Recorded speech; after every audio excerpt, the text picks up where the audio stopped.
پہلے 5 سال میں، زندگی کے پہلے سال یعنی پیدائش کے بعد 5ویں سالگرہ تک زیادہ جو بچے بچ جاتے ہیں، بیماریوں کا مقابلہ کرتے ہیں اور زندہ رہ جاتے ہیں، اس میں عورتوں کی تعداد، بیٹیوں کی تعداد زیادہ ہوگی، فیمیل زیادہ بچ جاتی ہے۔ اور نمبر 2، بیماریوں کا مقابلہ کرنے میں ان میں امیونٹی اسٹرینتھ زیادہ ہوتی ہے۔ اور معاشرے میں ان کا پیٹرن کیا ہے؟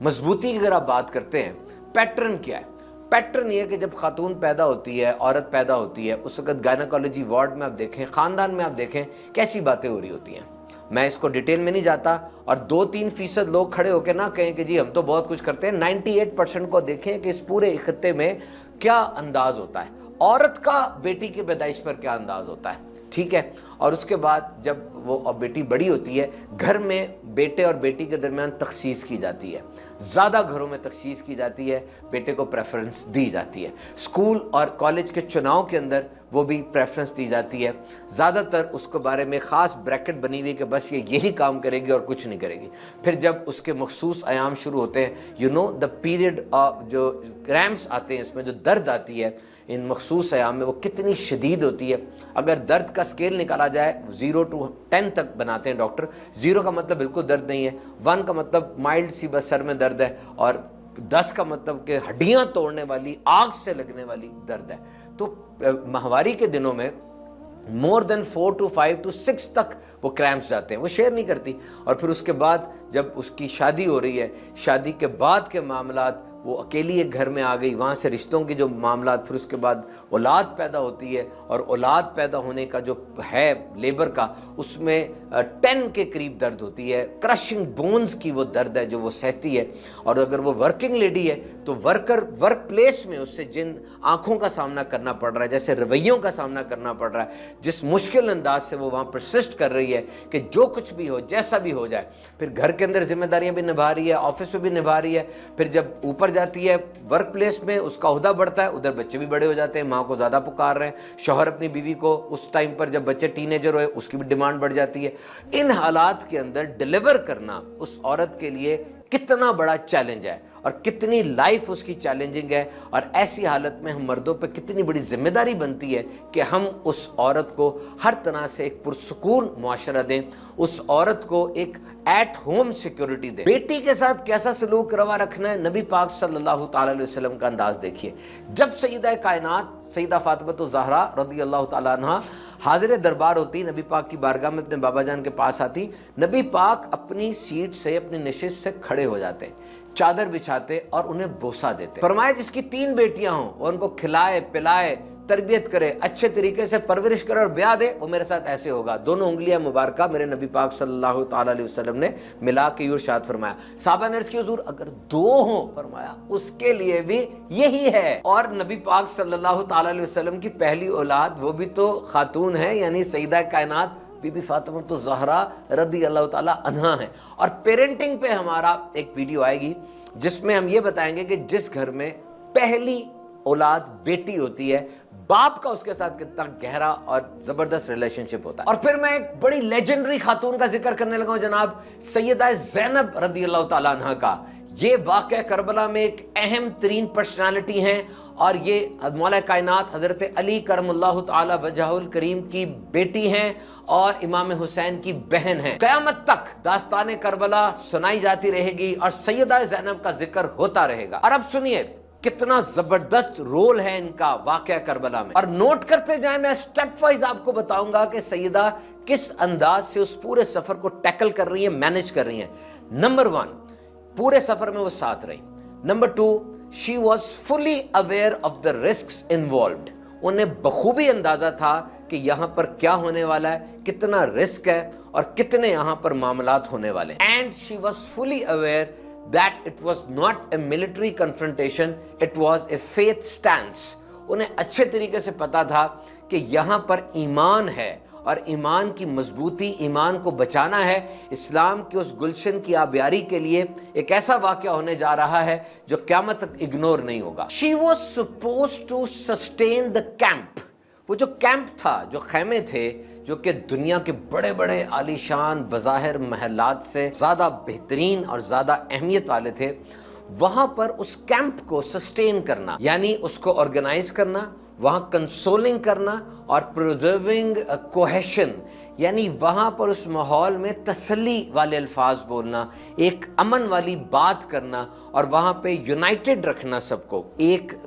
متحد رکھنا اور ایک مقصد کی طرف لے کر جانا۔ وہاں اہم ترین پرسنالٹی، اہم ترین ستون وہ سیدہ زینب کی ذات اقدس، یعنی سوشل اور emotional fabric of the camp was the responsibility of Syeda Zainab. دیکھیں وہاں پہ سکسیسولی شہادتیں ہو رہی تھیں، جب مارکا شروع ہوا اس وقت سکسیسولی شہادتیں ہو رہی ہیں، اور وہ جو عظیم الشان شخصیات ہیں ایک کے بعد ان کی شہادت ہو رہی ہے۔ گھر کے اندر اگر کوئی بڑا کاروباری نقصان ہو جائے، یا گھر کے اندر کوئی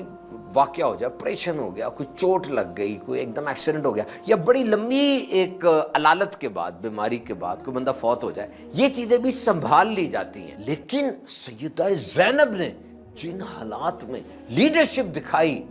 اس میں سیدنا امام زین العابدین وہ کیمپ میں ہیں، بیمار ہیں، چھوٹے چھوٹے بچے اور ہیں، ان کو پرزرو رکھنا، پھر باہر والا منظر دیکھنا، دیٹ از ہیومنگس۔ یہ بہت ہی زیادہ، ماؤنٹ ایورسٹ بھی ہو تو اس کے پائے استقامت میں لغزش آ جائے گی، بٹ شی واز اسٹینڈنگ دیر۔ اور بالخصوص امام حسین رضی اللہ تعالیٰ عنہ کی شہادت کے بعد وہ جو ایک کیمپ کے اندر ایک خیاس آیا ہوگا، ایک کیا بات ہوئی ہوگی، اس حالت میں ریٹین اور سسٹین کرنا،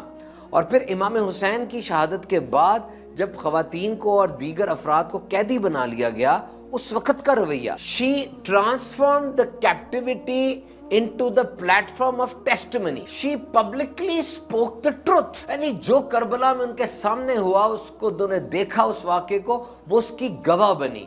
اور جو ہیروئکس ہوئی وہاں پر، شاندار قربانی ہوئی، اس کو انہوں نے بڑے بہترین انداز سے ایکسپلین کیا۔ وہ اس واقعے کے بعد چپ نہیں ہو گئی، بالکل ایک کارنر میں نہیں ہو گئی، بلکہ اس واقعے کے بعد ان کے سارے ارشادات، ان کے کلام پڑھیں، وہ تاریخ انسانی کے اندر اہم ترین سٹیٹمنٹس کسی صدر کی، کسی کی ہوں گی، جو سیدہ زینب رضی اللہ تعالیٰ عنہ نے جو کلام فرمایا، وہ ہر کتاب کے اندر آپ کو سنہرے حروف میں ملے گا، اور وہ بتائے گا کہ دیٹ واز کربلا۔ اور یزید کے سامنے جو تقریر آپ نے فرمائی، that was sharp, that was moral, اس کے اندر سب کچھ تھا۔ اور جب طنزاً پوچھا گیا تھا کہ اللہ نے تمہارے بھائی کے ساتھ کیا کیا، تو آپ نے جو لفظ ارشاد فرمائے وہ دنیا کے سارے کوریڈورز کے اندر ریزونیٹ کرتے رہیں گے قیامت تک، کہ I saw nothing but beauty، میں نے تو اس سارے واقعے میں خوبصورتی ہی دیکھی ہے۔ کمال کی بات ہے، اور یہ بات کہ یہ وہ لوگ تھے جن کے لیے اللہ نے شہادت مقرر کر دی، اور وہ اپنی آرام گاہوں کی طرف بڑھ گئے، اور عنقریب اللہ تمہارے اور ان کے درمیان فیصلہ فرما دے گا۔ یعنی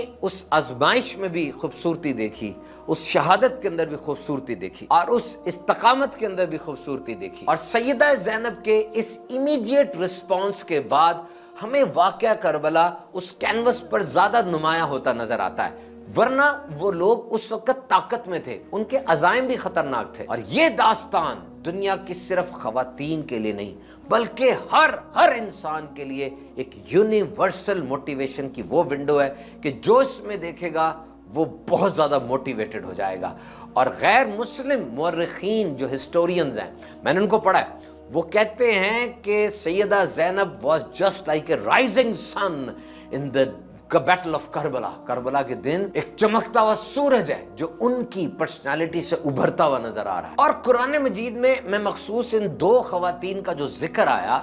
اور کس طریقے سے انہیں کمفرٹ دی جا رہی ہے۔ نمبر 1 تو زچگی کا جو معاملہ ہوتا ہے، لیبر کا، میں نے پہلے آپ کو بتایا کہ درد کی شدت 9 to 10 ڈگری تک ہو جاتی ہے، اور ایسی حالت میں لیبر پینز کے بعد جب عورت ماں بنتی ہے تو اس وقت اس کو سیٹلمنٹ چاہیے ہوتی ہے، اسے کمفرٹ چاہیے ہوتا ہے، اور کس انداز سے وہ کمفرٹ قرآن مجید کے اندر بیان کیا گیا۔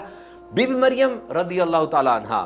والدہ ہیں حضرت عیسیٰ علیہ السلام کی، اور کس طریقے سے ان کا واقعہ بیان ہوا۔ تو جب بی بی مریم رضی اللہ تعالیٰ عنہا سے حمل کے آثار ظاہر ہوئے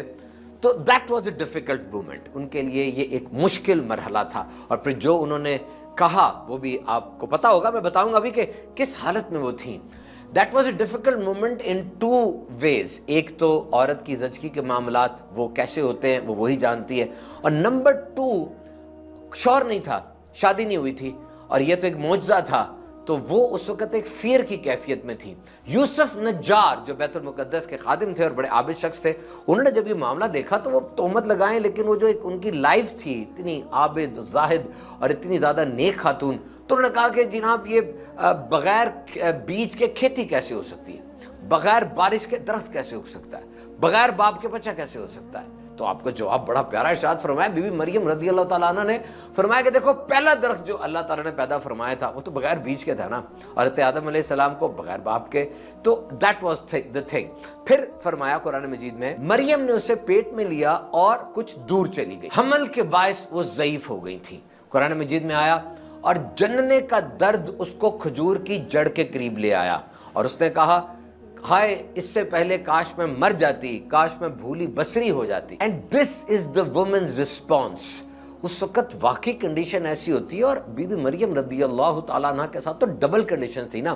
زچگی کا درد، اس کی ایک پرسیونس تھی، پہلی اولاد ہوتی ہے، اور پھر ساتھ کے لوگ اب کیا بات کریں گے، معاشرے کے اندر کیا بات ہوگی۔ تو ان مستقبل کے اندیشوں میں خاتون ہیں جو پریشان ہیں، اور کس طریقے سے بات ہوئی کہ بی بی مریم نے دور سے پکارا تو وادی کے نیچے حضرت جبریل امین علیہ السلام نے، فرشتے ہیں، سید الملائکہ ہیں، انہوں نے پکارا، ارشاد فرمایا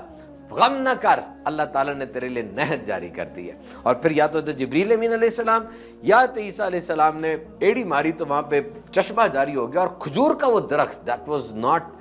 you can say giving fruits at that time, that was barren، اور اس کھجور کے درخت میں بھی سرسبز ہو گیا، سارا پھل پختہ ہو گئے، نہر جاری ہو گئی، اور رب تعالیٰ نے فرمایا کہ اس کھجور کے تنے کو ہلائیں تو پختہ رس بڑی زبردست کھجوریں وہ گریں گی، اور حمل کی حالت میں کھجور کھانا زیادہ فائدہ مند ہوتا ہے ڈاکٹر کے مشورے کے ساتھ۔ اور رب تعالیٰ نے فرمایا، دیکھیں رب تعالیٰ ایک عورت کو کمفرٹ دے رہا ہے اس حالت کے اندر کہ دیکھو جو رب اس